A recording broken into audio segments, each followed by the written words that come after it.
All right, welcome everybody to the Lakers Legacy podcast. Where Boston Tea Party? How about Boston got teabagged by the Lakers last night party? Ayo. Because that's exactly what happened last night as the Los Angeles Lakers beat the Boston Celtics 117 to 96 to nab one of their biggest wins of the season, if not their biggest win, while also simultaneously handing the Celtics one of their worst losses of the season. I'm your host, Jonathan Hernandez, and I'm joined by my co host, Tommy Alexander. Tommy, that was a huge statement win by the Lakers last night. In some ways, it felt like a different version of the Lakers' statement win against the Celtics on the road last year without LeBron James and AD. But whereas that game was led by all of the Lakers' role players, and it was much more of a statement game for the role players, reminding AD and LeBron to not give up on them and not give up on the season. This time around, it was LeBron James and Anthony Davis who had something to say. And so they decided to put the Celtics and the league on notice. And more importantly, they decided to put their own front office on notice by making it clear that they want to go for it. So, with that said, and that long preamble out of the way, how are you feeling about the Boston Celtics win? Pivotal season turnarounds seem to always happen around Celtics wins, but what stood out to you about the game specifically, and how did the Lakers do this? Granted, it was second night of back to back for the Celtics, but they did have Porzingis, Drew Holiday, and Al Horford sit the game before. But yeah, what are your thoughts on the Celtics game? Um, so I think it's tempered excitement, I guess would be the way I would describe it. It's not just the back to back. They were like also, at sort of the tail end of a long West Coast road trip, but they did beat, I mean, they beat the Warriors by 40 a couple nights ago. They beat the Clippers without I think it was those three guys you listed. I think Derek White sat out too. So I mean, it's like their four best players outside of Tatum and Brown, who are still pretty young and, you think could handle back-to-backs, right?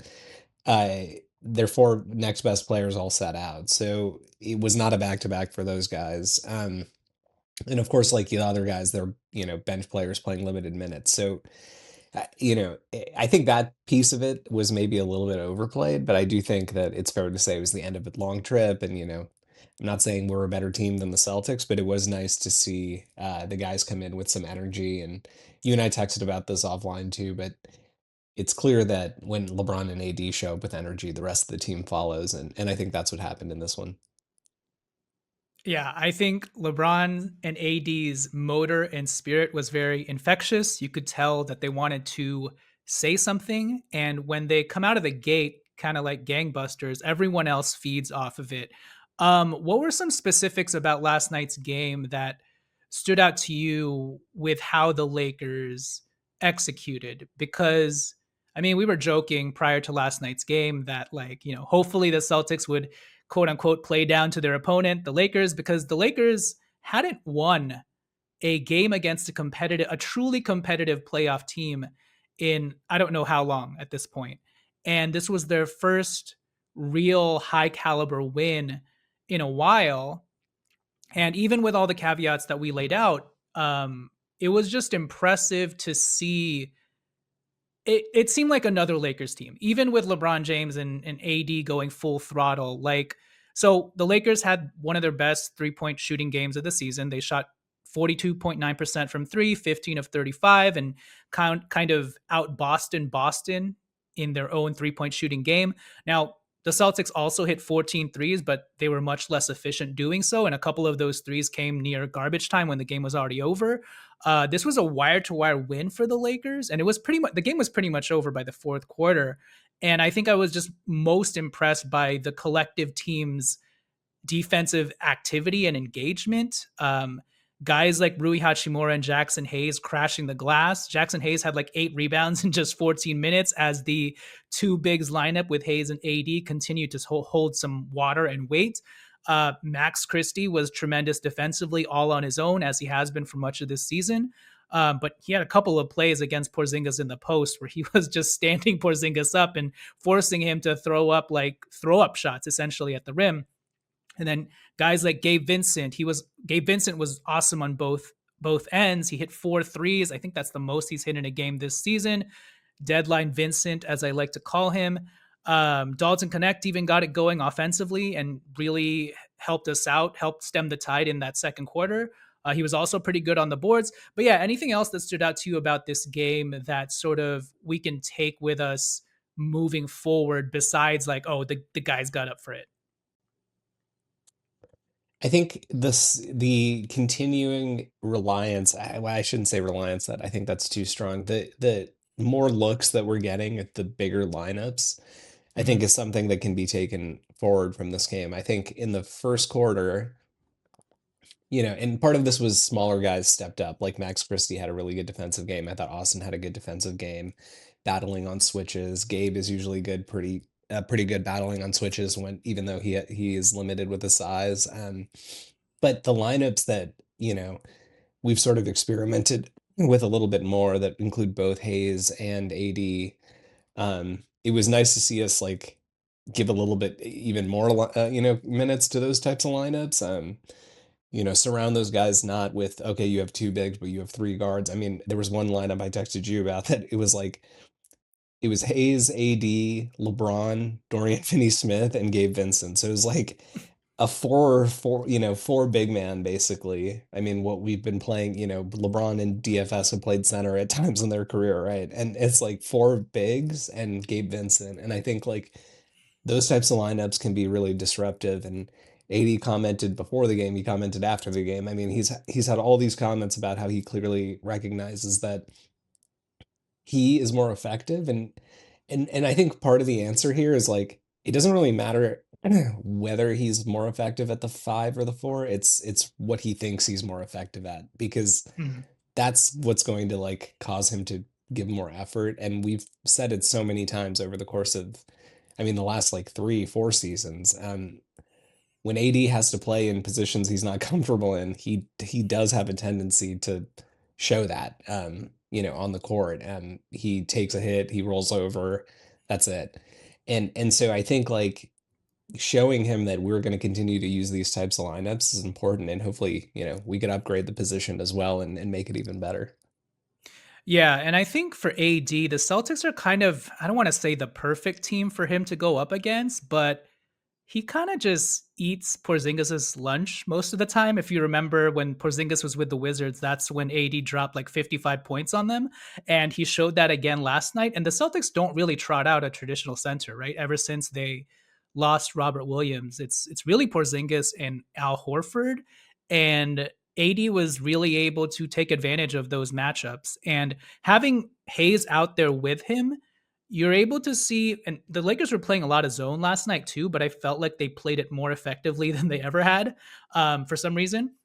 But I think a lot of that has to do with Hayes also being in the lineup and getting like, I think Hayes was at the bottom of the zone, and there were instances where AD was allowed to sort of be at the top guarding wings like Jason Tatum and Jalen Brown and really bothering their perimeter effectiveness, because the Celtics, they love to chuck up threes. And last night it was probably a combination of they weren't hitting their shots, but also I think the Lakers did a really good job just rotating and communicating. It felt like their defense was on a string, whether they were playing zone or they were switching. And so, yeah, I thought there were a lot of interesting things that we saw from last night's game. Obviously, first and foremost, led by LeBron James and Anthony Davis, because they were both frenetic. LeBron had a couple of insane monster jams, monster statement jams. Austin Reeves was hitting threes left and right.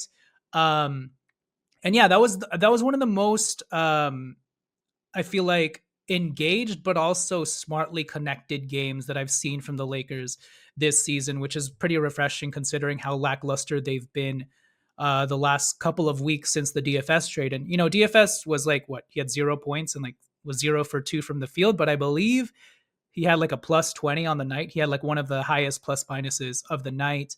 And he did a great job on Porzingis and everybody else that he was switched onto last night, particularly Jason Tatum and Jalen Brown. So, yeah, overall, really great win by the Lakers. And we love it that it came against the hated Boston Celtics.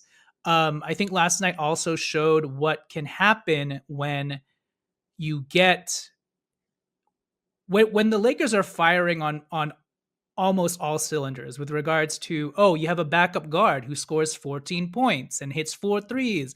Oh, you have a forward, an athletic physical forward like Rui Hachimura, who's being active and getting after it on the boards and rotating properly, and here and there he's hitting threes. You have a big man, like not necessarily Jackson Hayes, but you have a big man pulling down 8 boards and just helping protect the rim and even switching out at times. So yeah, I feel like last night's game gave the Lakers sort of a poor man's blueprint of what they maybe want to look at roster wise heading into the trade deadline, which is in a couple of days at this point. But with that said, why don't we take it to break here? When we return, let's talk about Anthony Davis and LeBron's pretty loud roster and trade subtweets to the front office. And then I also want to ask you a question about Gabe Vincent and Rui Hachimura's performances and what that means for this trade deadline. But before we take it to break, let's quickly talk about our sponsor, Underdog Fantasy, because with the Super Bowl right around the corner and some huge conference finals games going on this weekend, now is the best time to jump into some fantasy prop betting with the Underdog Fantasy app. Tommy, do you have any sort of Super Bowl predictions? Are you rooting for any team in particular right now? My team is out, so no one in particular. I guess the Bills. Is I don't there know. Okay, the Bills. Okay. Haley Steinfeld's fiance, Josh Allen. But anyways, Underdog is the best place to cash in on all your takes during the playoffs, which players are going off and which ones are ice cold. With their pick'em game, you could win up to 1,000 times your money just by choosing higher or lower on player stats, i.e., yards, touchdowns, interceptions, and more. Think Jalen Hurts will rush for higher than 32.5 yards against the Commanders this weekend. Well, then, cook up some fire entries for a shot to win real cash prizes all playoffs long. Create entries with all football picks or mix and match across your other favorite sports, like obviously basketball. Underdog is the only pick'em platform that puts the power to cash out in your hands. Now you can either keep riding with your entry or tap the Win Now button to cash out whenever you want. So when it comes to actual bets that I like this weekend, that Jalen Hurts line is right, 32.5 rush yards. That is the line. I would actually take the lower on that line because he's had a knee injury and he's been hobbling in practice and looking a bit gimpy. So I think Jalen Hurts is going to try and play things safe, stay in the pocket, and just throw the ball. So yeah, what are you guys waiting for? Underdog is the best place to play Pick'em, so download the app, sign up with promo code Legacy, and deposit now to get up to $1,000 in bonus cash instantly. That's promo code Legacy and get up to $1,000 in bonus cash instantly by depositing now. Must be 18 years or older, 19 years or older in Alabama and Nebraska, 19 years or older in Colorado for some games, 21 years or older in Massachusetts and Arizona, and present in a state where Underdog Fantasy operates. Terms apply. Void in Colorado for some games. Concerned with your play? Call 1-800-GAMBLER or visit www.ncpgambling.org. In Arizona, call 1-800-NEXT-STEP or text NEXT STEP to 53342. In New York, call the 24/7 Hope line at 1-877-8-HOPE-NY or text HOPE-NY 467-369. All right, let's take it to our sponsors and we'll catch you guys after the turn. All right, so we are back. Tommy, what are your thoughts on LeBron and AD's very vocal musings about the current state of the Lakers and what they would like to see the front office do with the roster this season? I don't really think we've seen anything like it. It was amicable for the most part, but the way that it came out with a professional interview with Shams Charania, where I don't even know where AD was seated, they looked like they were in a private theater or something. But yeah, what are your thoughts on this whole? I don't even know what to call it. Interesting media tour by LeBron James and Anthony Davis. Um, so I think they've done things like this in the past, and I think, I think LeBron has been a lot more direct about this kind of stuff in the past. I think AD has been a lot more, he'll leak his stuff to Shams in the background. I think the alarming thing to me about this one, and I don't even mean alarming in a bad way necessarily. I just mean like it stood out to me is how AD kind of decided to really come out and, you know, publicly say what he's sort of been hinting at and loosely saying and beating around the bush with for like the last 4 years. I think the reason these guys are being vocal is because they actually do think, like this season in particular compared to prior seasons, is because they actually do think they're just one or two pieces away. I think two is probably the more correct number. Mhm. But I don't think they've viewed it as being this close before. I think, 2 years ago, we were dealing with the Russ trade. And, then we had that like magical run. Last year, we were just sort of mediocre, right? We were floating around, we were mediocre. We did have a strong run to end the season when Darvin started playing our good players. But at no point really at least to me, did it feel like, we have a legitimate shot to beat like your Denvers and your OKCs and like those types of teams of the world, in a 7 game playoff series, just because our defense like wasn't there and it didn't feel like, okay, we're just one piece away. But I think they see it. I think we're a higher seed at this point in the season than we've been, in many years. I We have a coach who seems like he understands what's going on, although, our net rating and offensive rate, some of the ratings from prior years is a bit down. It does seem like JJ at least has like an idea of how to lead a team in this modern era of basketball. And so I think that's a good sign for them. So I think it's just like a variety of factors.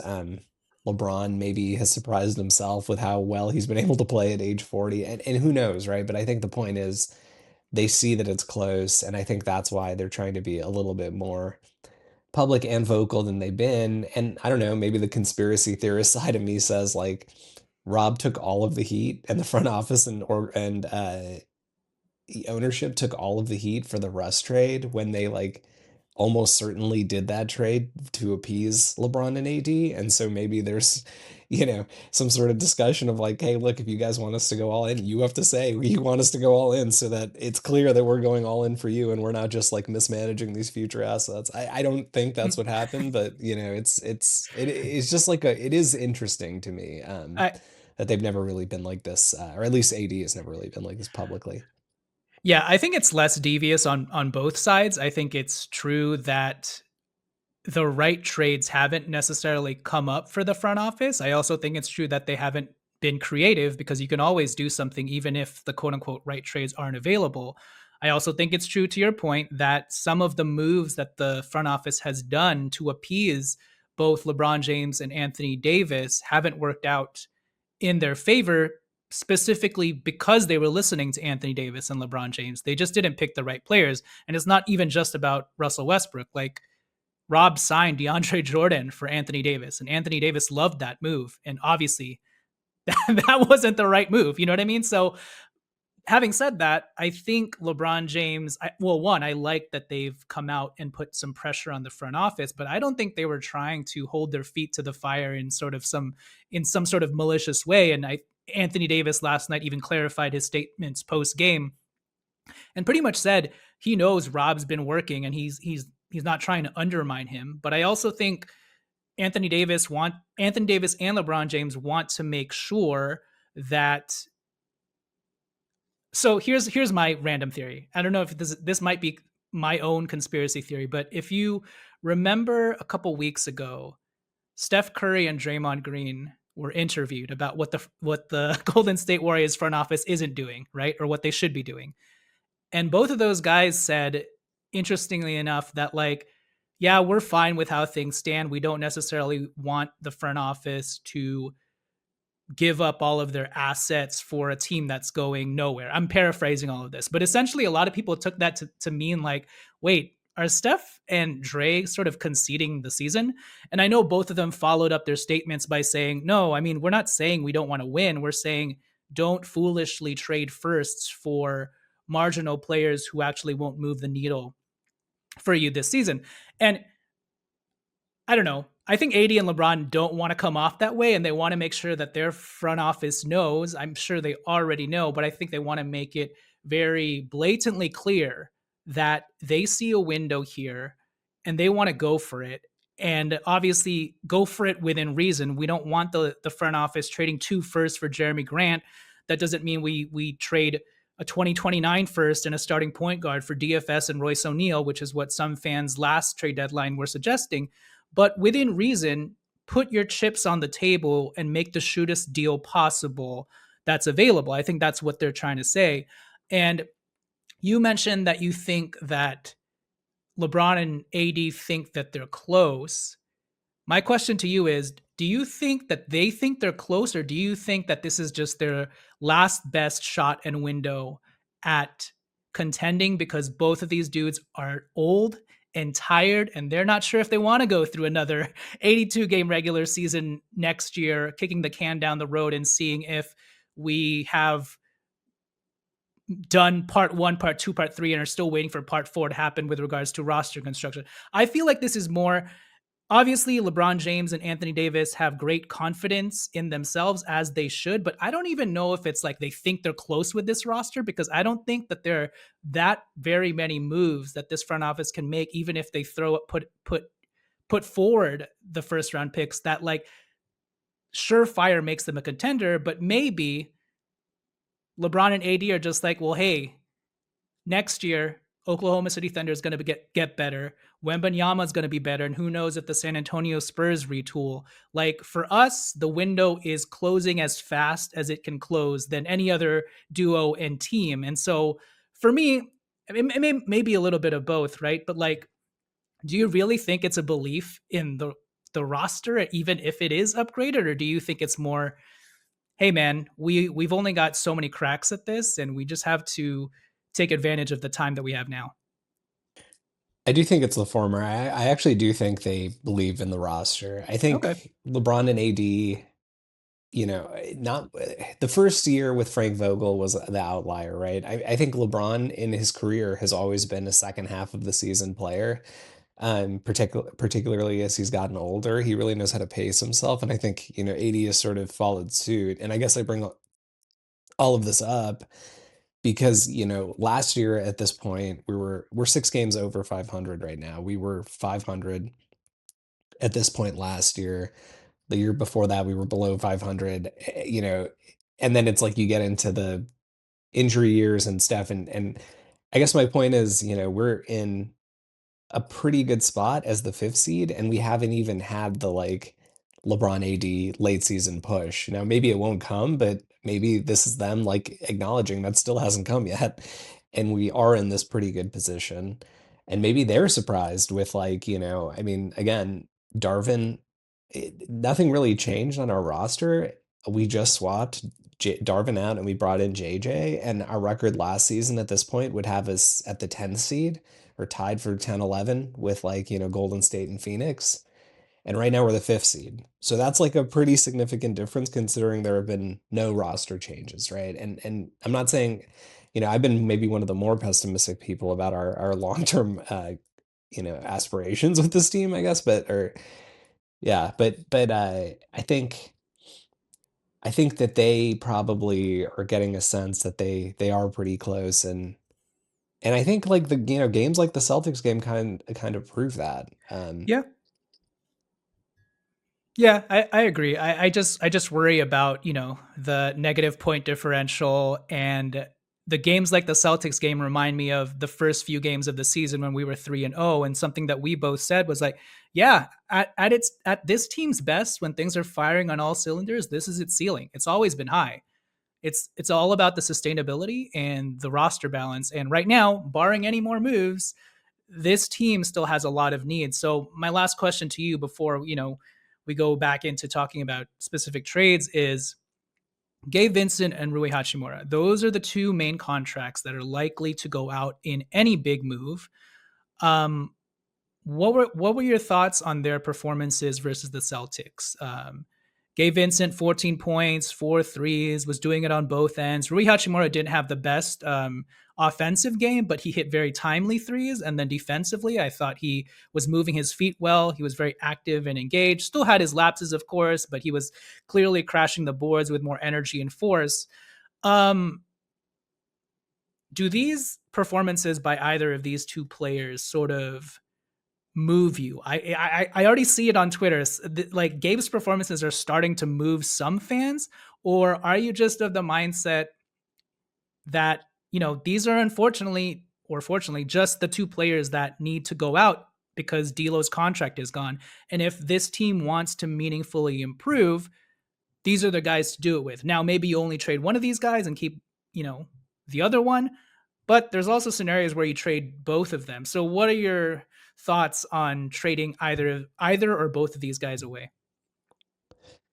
So I think the answer, as many have said, this is not like a unique thought that I'm about to give out. AD has said this. I mean, like it's all over Twitter. I think a lot of fans are sort of aligning on this point. We need a guard and we need a center. I'm not saying these need to be starting caliber, but they need to be certainly like strong rotation caliber because I would say that, like, by the way, I mean, obviously Rui is a rotation caliber player. Gabe has, evolved himself this season into a rotation caliber player, maybe out on limited minutes.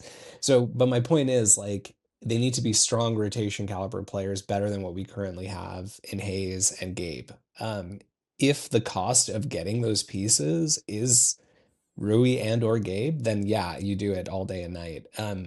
I just don't know, if it doesn't cost that, then even better. But I just don't know that you can upgrade those two spots without some amount of significant salary going out. And to your point, D'Lo's big expiring is gone.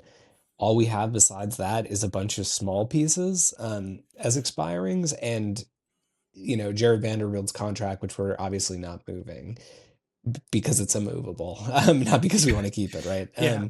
So you're left then with Rui and Gabe, and I think that's why fans sort of, fall behind these guys. If I had to guess, we are much more likely to upgrade the big position than I think we are to get a guard. I think I can see this front office talk themselves into keeping Gabe, or at least the delta between Gabe and any upgrade they could reasonably get is not worth, you know, the price it would cost, which is likely one or more first round picks, depending on, the type of player. And the fact that Gabe is like, he's on an okay contract, but it's not like amazing. It's not expiring. So I can see themselves potentially talking themselves into keeping him and then maybe adding another guard as like, insurance through, but like a lesser guard, like of the like Shake Milton, sort of caliber. And then, Ew. using other assets to try to upgrade the backup big man spot. I don't think they're going to be able to do both. I would be pretty surprised if they did. But anyway, I sort Okay. of got on a tangent. But I think a lot of this would, if they do want to make serious moves, that's why these names are coming up. Where do you personally stand? Because I understand that they likely want to upgrade at center, and so it would make sense to swap out, another front court player for that player and not swap out a Gabe Vincent. But for me, I'm still looking at this from a talent, in a vacuum. I'm just looking at this from a talent perspective. I don't care if Rui Hachimura eventually drops down to 15 minutes a game and we're still paying him $17 million. Like, don't get me wrong, I love what Gabe has brought. I'm glad that he's turned the corner and looked more comfortable. But at the end of the day, this dude is still 6'2" and a streaky shooter who doesn't have advanced playmaking skills. And Gabe's ceiling is essentially what we saw last night: 14 points, 4 threes, great defense. Cool. But he's still 6'2", and we're just a game away from him scoring, 3 points and playing 25 minutes. And we're like 3 or 4 games away from him putting up multiple offers as well. He's had 2 0-point games in the last, month, playing 20 plus minutes. And we already have a forward slash wing who also sometimes does that in Dorian Finney Smith. I don't know how many of those types of players we can realistically, roster without thinking about the offensive end of the floor, even with Rui's inconsistencies. And I'm not trying to say like pick between Rui and, Gabe, but yeah, like personally for you, where would you rank them? Even though it seems like this is an obvious answer, but I'm just kind of talking through this because I'm starting to see people, very, very low on Rui and all of a sudden very high on Gabe Vincent, saying that, oh yeah, Rui, just trade him for anything, trade him for Vucevic. And I would just like to caution fans and remind them that as frustrating and inconsistent and brain lapsy as Rui has been, he has also been our most durable forward in the last 3 years, and Vando coming back, it's great that he might even be back this weekend, but that is no sure thing. He could come back and then mess his knee up, mess his foot up, and we're now back in the same place. So even if you swap Rui, I mean, this all might be moot because both of these guys might be gone. But if it was up to you, how would you be ranking trading these two if you only had to trade one of them? I absolutely no question in my mind it would be Gabe going out. It's like kind of a silly conversation. I feel Yeah. ridiculous saying it out loud a little bit, but it's like on the Rui But people point. are so low on Rui, dude, to like crazy extents that it kind of reminds me of D'Angelo Russell in a lot of ways, where it's just like, just trade him for anything. I'm like, So, what? I will say that like I'm not going to equate guys necessarily as directly.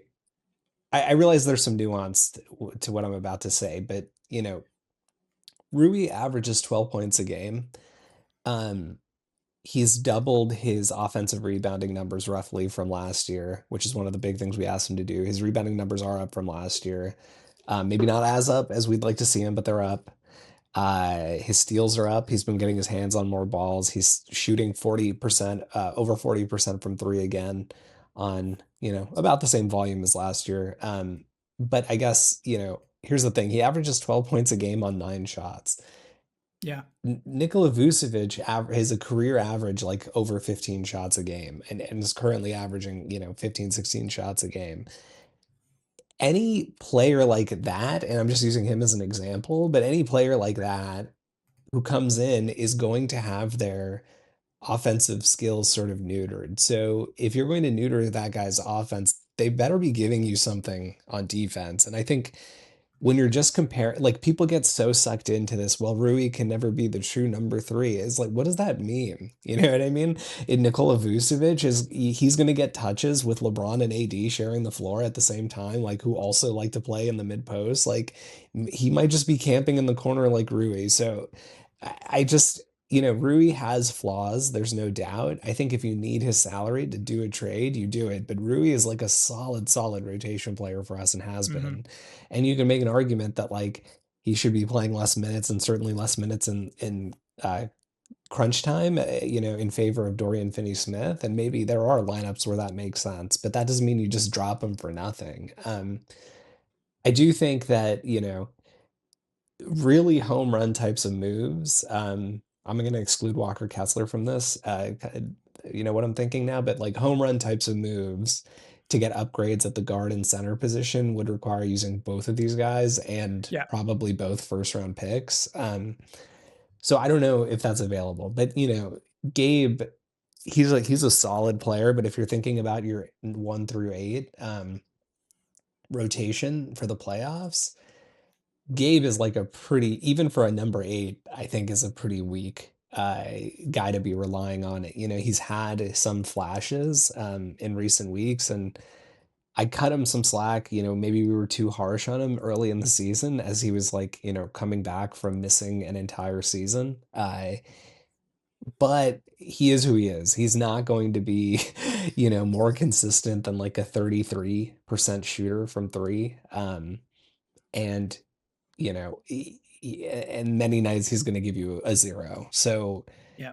that is like a position that we really can't underrate upgrading. And given how clunky our offense has looked at times, like, you know, our guards that we're currently relying on are Max Christie and Austin Reeves. And Gabe is the third guard. Like Max Christie is not, he's 21 years old. And if we want to make a serious playoff run, I don't know that we can even be relying on him. You want Max to be your third best guard, Yeah. at best. And Max is like our clear second, and that's like probably problematic.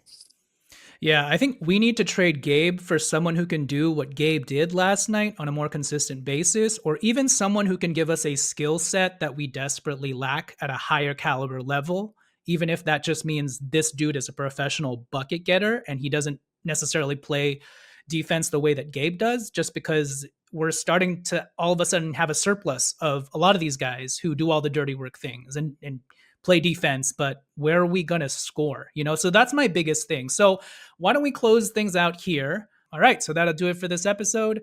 Vando is back, or Vando is almost here. We'll see what happens and how his insertion into the lineup sort of changes things. If it does at all, it should just be sort of like a cherry on top of the sundae.